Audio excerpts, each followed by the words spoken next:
Hello दोस्तों, स्वागत है आपका इस नए वीडियो में। आज हम लोग इस वीडियो में केवल और केवल कराधान के बारे में बात करेंगे। तो इससे पहले आवर्ती जमा खाता और सावधि जमा खाता से रिलेटेड वीडियो बना दी गई है।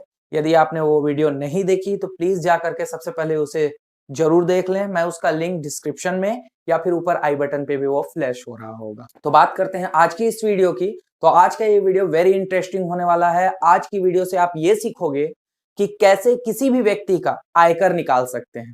ठीक है, ऐसा कोई जरूरी नहीं है कि आप बुक के केवल क्वेश्चन ही सॉल्व करो। मैं आपको ऐसा टेक्निक बताऊंगा और केवल दो क्वेश्चन केवल आपको कराऊंगा मैं। और दो क्वेश्चन के बाद आप किसी भी व्यक्ति का आयकर आराम से निकाल पाओगे। तो स्टार्ट करते हैं एक छोटी सी इंट्रो के साथ। तो मेरा नाम है संजय और आप देख रहे हैं digital technology India with education.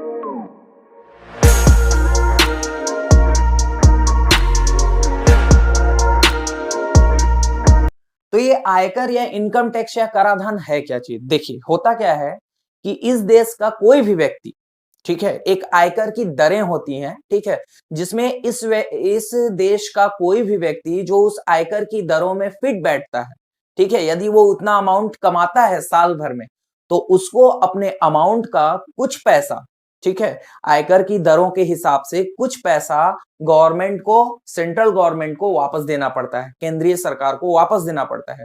उसी को हम लोग क्या बोलते हैं? आयकर बोलते हैं, इनकम टैक्स बोलते हैं, सीधा सीधा अगर भाषा में बोले तो देखिए, जो आयकर होता है ये दो प्रकार से होता है, ठीक है। एक होता है डायरेक्ट इनकम टैक्स, एक होता है इनडायरेक्ट इनकम टैक्स, ठीक है, मतलब प्रत्यक्ष आयकर, और एक होता है अप्रत्यक्ष आयकर। अब ये क्या चीज है?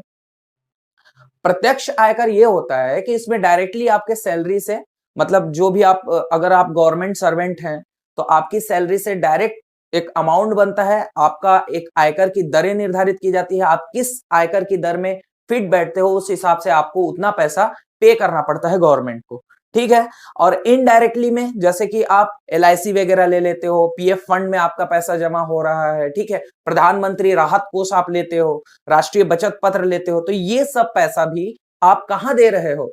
इनडायरेक्टली तौर पे, मतलब घुमा के आप किसको दे रहे हो? गवर्नमेंट से। अरे यार, सीधी सी बात है ना, गवर्नमेंट ही तो ये सब जितने भी हैं, जो आपका एलआईसी है, राष्ट्रीय बचत पत्र है, प्रधानमंत्री राहत कोष है, ये सब कौन है? मतलब सारा चीज जो भी है, जो भी इस कंट्री में चल रहा है, वो चला कौन रही है? सीधी सी बात है कि गवर्नमेंट चला रही है। तो आप कहीं भी पैसा इन्वेस्ट करते हो तो घुमा फिरा करके वो पैसा कहां पहुंचता है? गवर्नमेंट तक ही तो पहुंचता है, ठीक है। तो अगर आप डायरेक्ट दे रहे हो गवर्नमेंट को, तो वो डायरेक्ट आपका क्या कहलाएगा? डायरेक्ट इनकम टैक्स कहलाएगा। और आप घुमा फिरा करके पैसा पहुंचा रहे हो वही जगह पे, लेकिन घुमा फिरा करके अगर पहुंचा रहे हो तो वो क्या कहलाएगा? आपका इनडायरेक्ट इनकम टैक्स कहलाएगा, ठीक है। तो सीधा सीधा अगर आपसे कोई पूछता है कि आयकर या कराधान या इनकम टैक्स होता क्या चीज है, तो आप सीधा सीधा बोलिएगा कि इस कंट्री में, मतलब हमारे देश में, जो भी व्यक्ति आयकर की दरों की सीमाओं के बीच, अभी मैं आगे बताऊंगा आपको आयकर की दरें क्या है, ठीक है, तो आयकर की दरों की सीमाओं के बीच, ठीक है, जो भी आता है उसको केंद्रीय सरकार को अपने जो भी आय वो कमाता है साल भर में एक बार इनकम टैक्स लगता है, ठीक है। तो साल भर में वो जितना भी कमाया उसका कुछ अमाउंट किसको देना पड़ता है?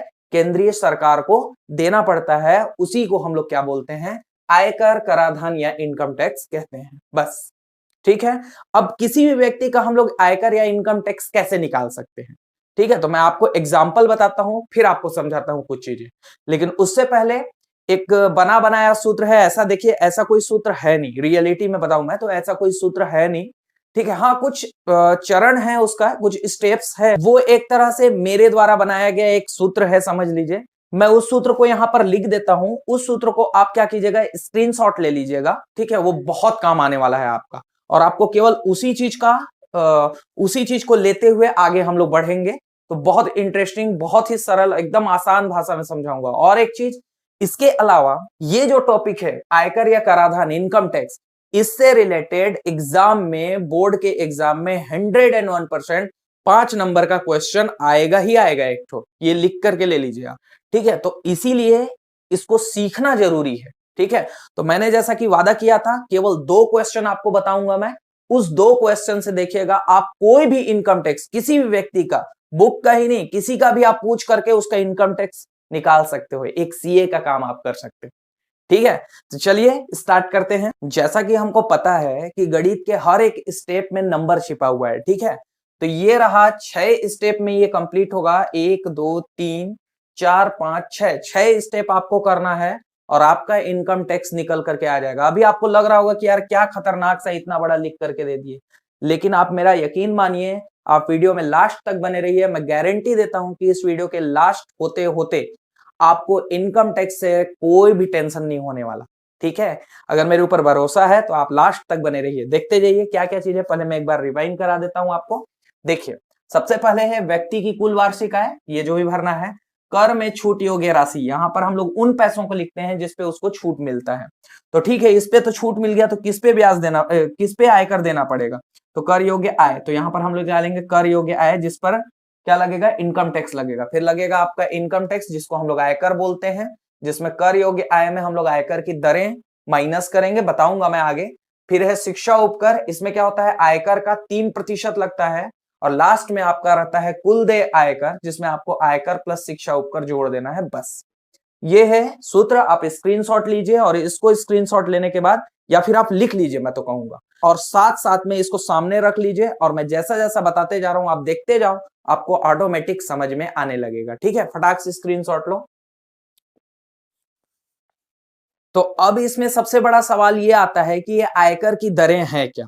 तो देखिए, अब एक बात बतलाइए, कोई व्यक्ति बहुत ज्यादा पैसा कमा रहा है, ठीक है, बहुत ज्यादा पैसा कमा रहा है, मान लीजिए वो मतलब 10 लाख रुपए कमा रहा है साल भर में, और कोई व्यक्ति 2 लाख रुपए कमा रहा है, तो अगर दोनों को इनकम टैक्स देना पड़े तो ये तो फिर गलत बात हो गई ना, ठीक है, ये तो गलत बात हो गई। तो इसीलिए गवर्नमेंट ने एक क्राइटेरिया बनाया है जिसको हम लोग आयकर की दरें कहते हैं। अभी आपको बगल में एक आयकर की दरें दिखाई दे रही होंगी, ये 2013-14 के अनुसार है। देखिए, आपके जो बुक में जो क्वेश्चन दिया है वो 2013-14, 14-15, ये और ये जो बॉक्स बना हुआ है, इसके लिए टेंशन मत लेना।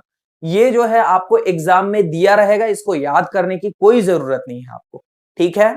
तो आप इसको टेंशन मत लीजिए, ये दिया रहेगा एग्जाम में, ठीक है।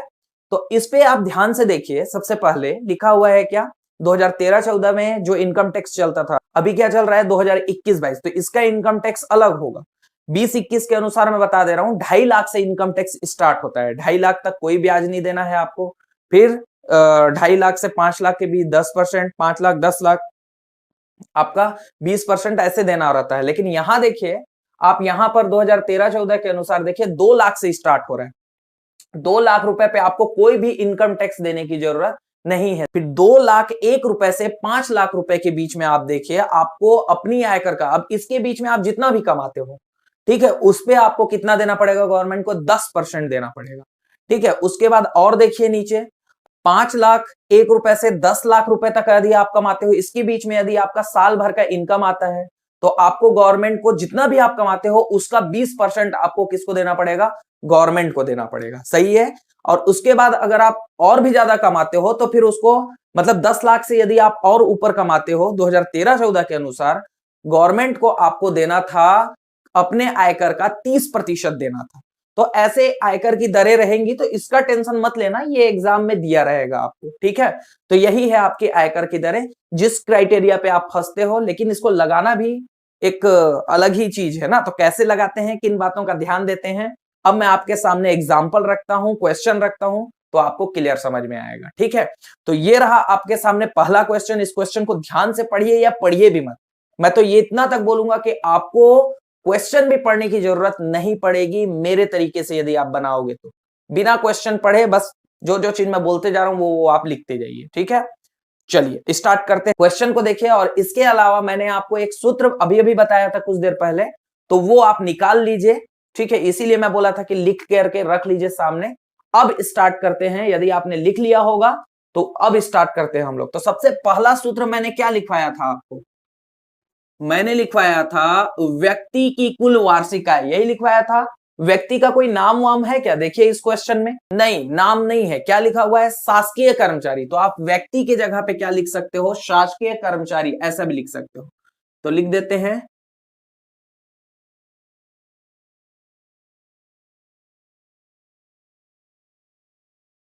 कुल वार्षिक आय, ठीक है, बराबर, जरा देख करके बताइए कितना है। उस शासकीय कर्मचारी का कुल वार्षिक आय कितना लिखा हुआ है, देखिए आप 4,10,000 रुपए लिखा हुआ है। ठीक है, तो लिख देते हैं कितना है, 4,10,000 रुपए। ये मैंने लिख दिया, खत्म, एक लाइन एक सूत्र कंप्लीट हो गया। कितना आसान है ना। चलिए अब दूसरे स्टेप पे आते हैं। दूसरा मैंने क्या लिखवाया हुआ था, कर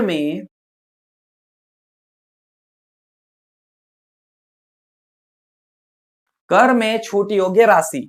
यहां पर सुनिए, यहां पर उन पैसों को लिखा जाता है जिसको आप इनडायरेक्टली तौर पे गवर्नमेंट तक पहुंचा रहे हो, मतलब वो पहुंच रहा है गवर्नमेंट तक लेकिन आपको पता भी नहीं चल रहा, आप डायरेक्ट नहीं दे रहे हो, इनडायरेक्टली तौर पे गवर्नमेंट के पास पहुंच रहा है। मतलब यहां पर उन पैसों को लिखा जाता है जहां जहां आप पैसों को इन्वेस्ट कर रहे हो, अलग अलग जगह, कुछ इधर खर्चा कर रहे हो, कुछ इधर खर्चा कर रहे हो, आप LIC ले लिए, जीवन बीमा ले लिए, ठीक है, या कुछ कुछ खर्चा कर रहे हो ना, वो सारा, और जितना भी क्वेश्चन में जितना भी चीज लिखा हुआ है ना, वो सारा का सारा चीज यहां लिखाएगा, देखिएगा, इसके अलावा कुछ भी नहीं है क्वेश्चन में, केवल ये था वार्षिक आय था जो लिखा हुआ है, और उसके अलावा जितना भी चीज लिखा हुआ है सारा का सारा चीज यहां पर लिखाएगा, क्योंकि इसको इनडायरेक्टली तौर पे आप गवर्नमेंट तक पहुंचा ही रहे हो, तो इस पर कोई टैक्स नहीं लगेगा। क्यों नहीं लगेगा, क्योंकि वो तो गवर्नमेंट तक पहुंच ही गया ना, तो उस पर टैक्स क्यों लगेगा, ठीक है। तो वो यहां पर उन पैसों को लिखा जाएगा जिस पर गवर्नमेंट के द्वारा इनकम टैक्स नहीं लगाया जाएगा। ओके, चलिए लिखते हैं। हाँ भाई, तो पहला नंबर, ए नंबर, कहां पैसा ये जमा कर रहा है, देखिए कहां कहां इन्वेस्ट कर रहा है, देखिए जरा। तो पहला लिखा हुआ है, आप देखिए 4,000 रुपए सामान्य भविष्य निधि में, ऐसा लिखा हुआ है, तो लिख लेते हैं सामान्य भविष्य निधि में।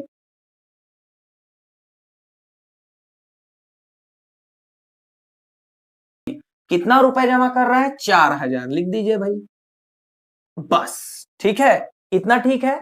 मतलब ये कहां कहां पैसा जमा कर रहा है, उन सारे चीजों को यहीं पर लिखेंगे। और एक ट्रिक बताऊं छोटा सा, तो उसमें क्या है कि जितना भी क्वेश्चन में जो भी चीज दिया हुआ है ना, सब यहीं लिखा है। अब सुनिए मेन जो मुद्दे की बात है। अब देखिए ये जो सामान्य भविष्य निधि में 4,000 रुपए जमा कर रहे हैं, अब देखिए यहां क्या लिखा हुआ है, प्रति माह लिखा है कि प्रति वर्ष लिखा है कि तिमाही लिखा है कि छमाही लिखा है कि परसेंट में दिया है, क्या लिखा है, ये आपको देखना है। देखिए क्या क्या चीज में होगा, कि तिमाही लिखा है, ठीक है, कि छमाही लिखा है, इसके बारे में मैंने एक वीडियो बनाई हुई है, ठीक है, तिमाही छमाही, कि वार्षिक लिखा हुआ है, इतना चीज आपको देखना है, कि परसेंट दिया हुआ है, क्या दिया हुआ है, कि प्रति माह लिखा हुआ है, ये भी देखिए आप। सभी चीजों को अभी मैं बताऊंगा आपको, एक एक करके एक्सप्लेन कर। तो देखिए इसमें लिखा हुआ है सामान्य भविष्य निधि में प्रति माह 4,000 रुपए, तो अगर प्रति माह वो जमा कर रहा है और इनकम टैक्स साल भर में लगता है, तो पर मंथ वो जमा कर रहा है, तो साल भर में कितना हुआ, तो आपको क्या करना है, एक छोटा सा ट्रिक है, अगर प्रति माह लिखा रहेगा तो आप सीधा सीधा इसको 12 से गुणा कर दीजिएगा, बस बात हो जाएगा खत्म। यहां पर अगर प्रति माह बोला है तो 12 से गुणा, ठीक है, तिमाही बोला है तो 4 से गुणा, छमाही बोला है तो 2 से गुणा, वार्षिक बोला है तो कुछ करने की जरूरत नहीं है, प्रतिशत रहेगा तो प्रतिशत निकालना भी मैं सिखा दूंगा, आगे चलते जाओ, अभी समझ में आ जाएगा, ठीक है। तो प्रति माह लिखा हुआ था इसलिए मैंने किससे गुणा किया है, 12 से गुणा किया है, सही है। चलिए आगे बढ़ते हैं। तो बताइए 12 चौके कितना होता है, 48, और 3 जीरो था तो 3 जीरो हमने लगाया, मतलब ये हो गया 48,000 रुपए, बस बात खत्म। चलिए बी नंबर पे बढ़ते हैं, और कहीं पैसा जमा करता है क्या, ये पढ़िए क्वेश्चन और बताइए। तो ये 24,000 रुपए वार्षिक जीवन बीमा प्रीमियम का भर रहा है। जीवन बीमा प्रीमियम जानते हैं आप लोग, जीवन बीमा प्रीमियम मतलब LIC को ही बोला जाता है, ठीक है। तो यहां लिख लेते हैं बी नंबर में कि भैया ये और कहां जमा कर रहा है, जीवन बीमा प्रीमियम भर रहा है। कितना भर रहा है, 24,000 रुपए ये भर रहा है प्रति माह, तिमाही, छमाही, वार्षिक, क्या लिखा हुआ है, वार्षिक। तो अगर वार्षिक लिखा है तो आपको कुछ करने की जरूरत नहीं है, इसको छोड़ दीजिएगा ज्यों करते हो, ठीक है, तो छोड़ दिया हमने। चलिए और कहीं पैसा जमा कर रहा है क्या, जरा देखिए। तो 25,000 रुपए का राष्ट्रीय बचत पत्र खरीदता है, ठीक है। तो यहां पर सी नंबर पे आ जाएगा आपका क्या, राष्ट्रीय बचत पत्र। कितना खरीद रहा है ये, 25,000 रुपए प्रति माह, वार्षिक कुछ लिखा है, कुछ नहीं लिखा हुआ है ना, तो एक ट्रिक छोटा सा और दे देता हूं यहां पर फटाक से, ठीक है। देखिए अगर ज्यादा अमाउंट रहेगा ना, जैसे 48,000, 24,000, 25,000, तो ये जान लीजिएगा आप कि वो क्या है, भाई आदमी जमा करेगा यार, इतना इतना पैसा जमा कर ही नहीं सकता, क्योंकि 4,10,000 रुपए तो उसका वार्षिक आय है। अब 48,000, 24,000, 25,000 तो ये हर महीने नहीं जमा कर सकता ना। तो अगर आपको ज्यादा अमाउंट दिखता है तो आप समझ जाइएगा कि वो वार्षिक है। अगर कम अमाउंट दिखता है, 4,000, 3,000, 2,000 ऐसा, तो समझ जाइएगा प्रति माह। अगर नहीं लिखा रहेगा तो, वैसे ज्यादातर क्वेश्चन में लिखा ही हुआ रहता है, ठीक है, लेकिन नहीं लिखा रहेगा तो आप ये ट्रिक याद रखिएगा, ठीक है। तो 25,000 कुछ नहीं लिखा है, देखिए आप क्वेश्चन देखिए, कुछ नहीं लिखा हुआ है, तो जाने दीजिए, कोई बात नहीं, 25,000 रुपए वार्षिक ही होगा, हम समझ गए। चलिए डी नंबर पे आते हैं, और कहीं पैसा जमा करता है, देखिए प्रधानमंत्री राहत कोष में पैसा जमा कर रहा है, ठीक है, कितना, 20,000 रुपए। चलिए लिख लेते हैं,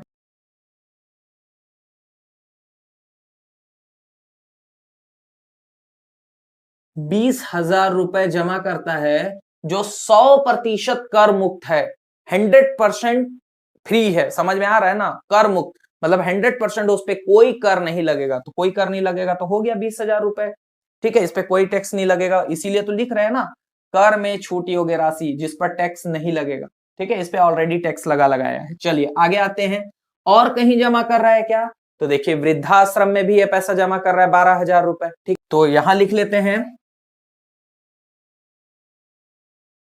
वृद्धाश्रम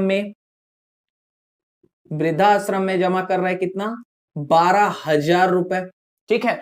अब 12,000 रुपए लिखा है, लेकिन उसके साथ में देखिए आप क्वेश्चन में लिखा क्या है, जो कि 50% कर मुक्त है। तो एक चीज और, कि अगर 100% पूरा का पूरा रहेगा, तो 100% मतलब पूरा का पूरा ज्यों का त्यों लिख दीजिए, लेकिन 50% बोल रहा है, तो इसका 50%, 12,000 का 50% कितना होगा, आधा, तो आधा मतलब 12,000 का आधा कितना होगा, 6,000। तो मुंह जबानी तो हम लोग बोल सकते हैं, लेकिन प्रतिशत कैसे निकाला जाता है, देखिए मैं इसको भी निकाल के दिखा रहा हूं, इसको भी देखिए, हमारे पास था 20,000 रुपए प्रधानमंत्री राहत कोष में, 20,000 रुपए। अब इसका हम लोग को निकालना है, 20,000 का 100% कर मुक्त है बोलता है, ऐसा। इसी प्रकार 12,000 का बोलता है 50% कर मुक्त है, ऐसा ना। तो एक ट्रिक बताता हूं आपको, कभी भी का लिखा हुआ रहेगा ना गणित में, तो समझ जाइए उसका मतलब गुणा होता है, और ये जो प्रतिशत भाई साहब जो लिखे हुए हैं ना, इसका कुछ मतलब नहीं होता, बटे में 100 होता है, ऐसा। तो अब एक बात बताइए, ये 100 से 100 कटा तो क्या आया, 20,000 आया ना, इसीलिए 100% कर मुक्त है, मतलब इस पर कोई टैक्स नहीं लगेगा, तो 20,000 रुपए सीधा सीधा। अब इसी प्रकार अगर हम लोग 12,000 का निकालें, तो इसका आधा 6,000 होगा, मुझे हमको पता है, लेकिन लिखना पड़ेगा। तो का मतलब हो जाता है भाई साहब गुणा, और 50, और प्रतिशत का मतलब होता है बटे में क्या, 100। एक जीरो से एक जीरो कटा, एक जीरो से एक जीरो कट गया, कितना बचा, तो यहां से क्या बचा, 1,200 बच गया, गुणित यहां से 5 बच गया, 12 पंचे सीधा सीधा 60 होता है, 2 जीरो और है, तो ये लीजिए 6,000 आ गया। समझ में आया। तो अगर 100% लिखा रहेगा तो आपको कुछ नहीं करना, सीधा सीधा लिख देना है, लेकिन 100% के अलावा अगर और कोई परसेंटेज बोलता है तो आप ऐसे सॉल्व करके देख सकते हो। तो 12,000 का 50% मतलब 12,000 का 50 बटे प्रतिशत निकालेंगे, कितना निकलेगा, 6,000 रुपए निकल जाएगा। ये हो जाएगा आपका इनकम टैक्स। अब जरा क्वेश्चन को देखिए, और कुछ लिखा है क्या, और कुछ भी नहीं लिखा हुआ, ठीक है, बस एक नीचे में आयकर की दरें दी गई हैं, और ये एग्जाम में दिया रहेगा, तो इसको भी याद करने का आपको जरूरत नहीं है, ठीक है, कितना आसान है ना। तो अब लिखते हैं हम लोग लास्ट में, अतः कर में छूट योग्य राशि, अब तो और कहीं पैसा जमा नहीं कर रहा है, ये 5-5 जगह पैसा जमा कर रहा है, ठीक है। अब देखिए यहां लिखता हूं मैं, अतः कर में छूट योग्य राशि, तो अतः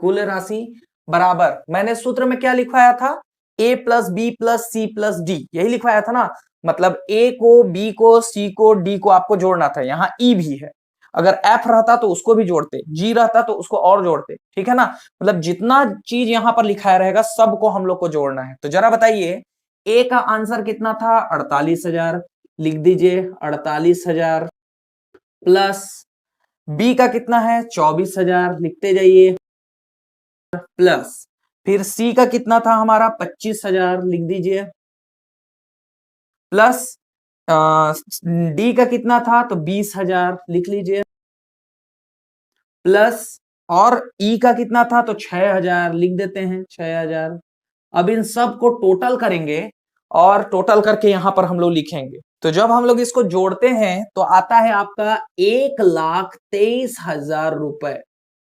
ये देखिए 1,23,000 रुपए वो गवर्नमेंट को इनडायरेक्टली तौर पे दे चुका है, मतलब इस पर कोई टैक्स नहीं लगने वाला।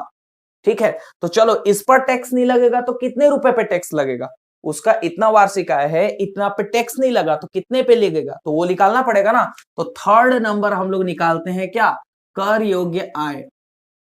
कर योग्य आय इतने पे तो इसको छूट मिल गया। ठीक है, तो कर योग्य आय मतलब इनकम टैक्स लायक कितना देना पड़ेगा। तो मैंने लिखाया था कि वार्षिक आय में, इसका सूत्र क्या लिखवाया था मैं, वार्षिक आय में आपको कर में छूट योग्य कुल राशि को क्या कर देना है, घटा देना है। तो जरा बताइए वार्षिक आय कितनी है इसकी, 4,10,000 रुपए। ठीक है, अब इसमें माइनस कर देना है आपको कितना, 1,23,000 रुपए, 23,000 रुपए को। अब इसको माइनस कर देंगे हम लोग तो ये आ जाएगा 2,87,000 रुपए, ये इसका आ जाएगा आपका। तो ये कर योग्य आय आपका आ जाएगा 2,87,000 रुपए। ठीक है, इतना आ गया। अब चौथा पॉइंट पे आते हैं हम लोग को, जो मेन पॉइंट है आपका आयकर। इसी के बारे में तो मेन आपको समझना है कि आयकर में किन बातों का ध्यान रखना पड़ता है। सबसे इंपॉर्टेंट यही है आपका आयकर। ठीक है, इधर का तो आसान था।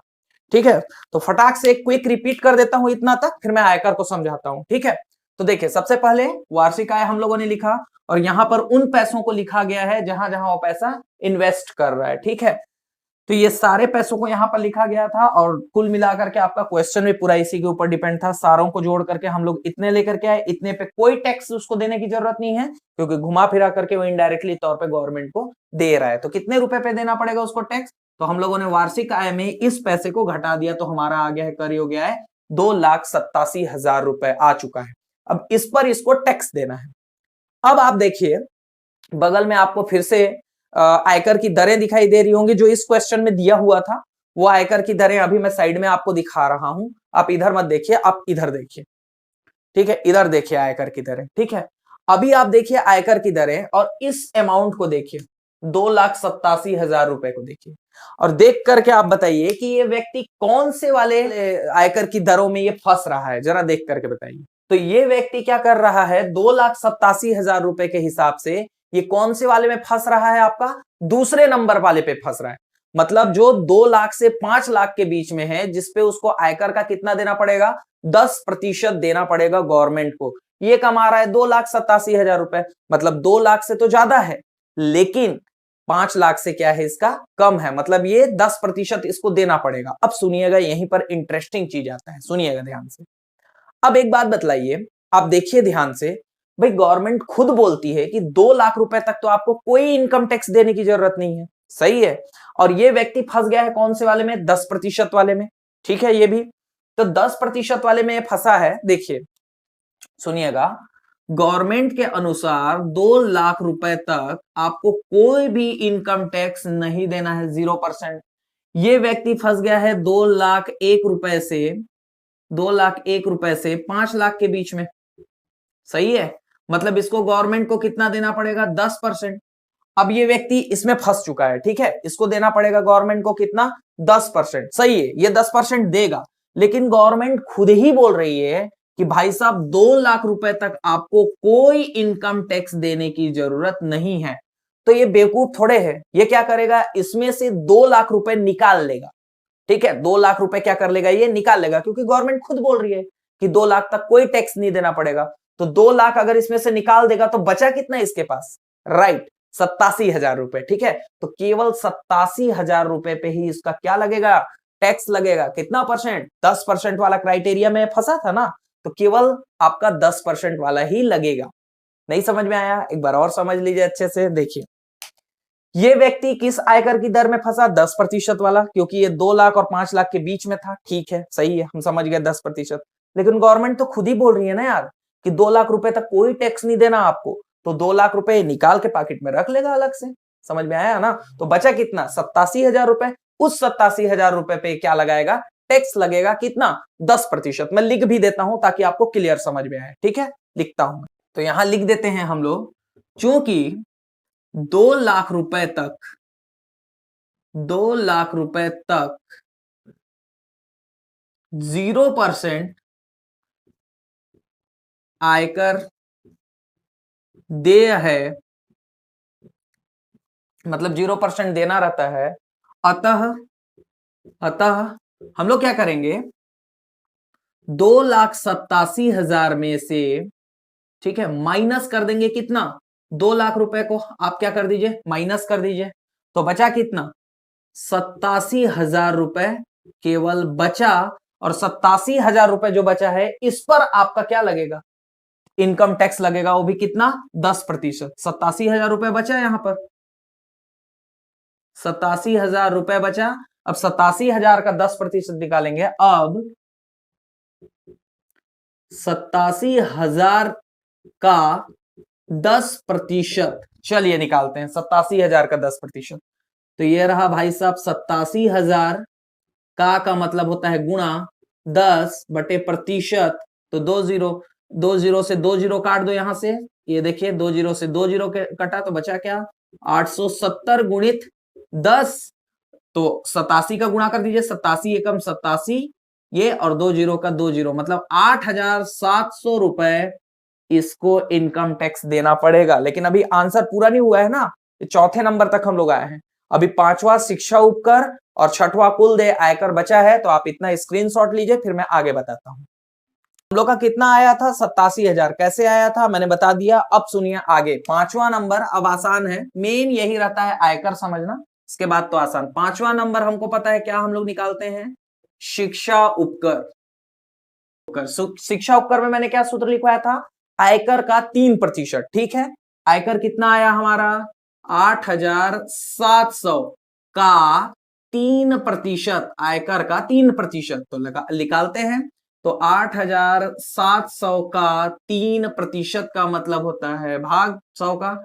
2 जीरो से 2 जीरो कैंसिल, आया 87 गुणित 3, गुणा कर दीजिए। तो 3 सते 21 के 1 2 बचा, 3 अठे 24 और 2 क्या हो जाएगा, 26। मतलब कितना हो गया, 261 रुपए हो गया। ठीक है, अब निकालेंगे हम लोग 6वां कुल देय आयकर।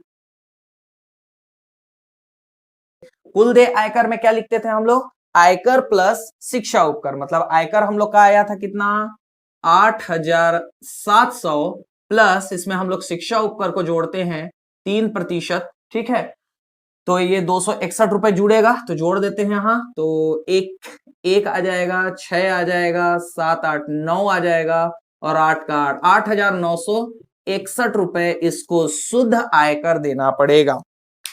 ठीक है, तो ये रहा आपका पहला क्वेश्चन। इस तरह से सॉल्व होगा। मैं जानता हूं कि अगर मैं अभी और क्वेश्चन बताने बैठूं तो काफी देर हो जाएगी। आप इसको रिपीट कर लीजिए अच्छे से।